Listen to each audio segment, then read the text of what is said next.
محمد مصطفیٰ صلی اللہ علیہ وآلہ وسلم سے پوچھا کہ اس کے لیے کیا سزا ہے جو چاہے مرد ہو یا عورت نماز کو حقیر سمجھے؟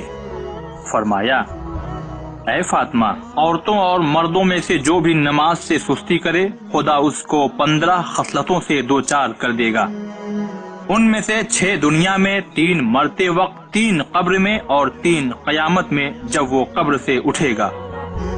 وہ 6 خصلتیں جو دنیا میں اس تک پہنچیں گی وہ یہ ہے: خدا اس کی عمر سے برکت کو اٹھائے گا، خدا اس کے رزق سے برکت کو چھین لے گا، خدا اس کے چہرے کی رونق ختم کر دے گا، وہ جو عمل انجام دے گا اس کا پھل نہیں ملے گا، اس کی دعا آسمان تک نہیں پہنچے گی، نیک لوگوں کی دعاؤں میں اس کا کوئی حصہ نہیں ہوگا۔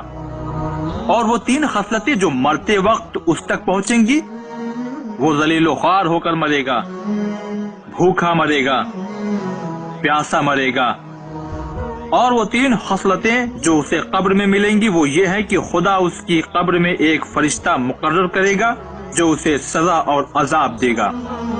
قبر اس پر تنگ ہو جائے گی، اس کی قبر تاریک ہو جائے گی۔ اور جو 3 خصلتیں قیامت کے روز اس تک پہنچیں گی، خدا ایک فرشتہ مقرر کرے گا جو لوگوں کے سامنے اس کو قتل کر دے گا۔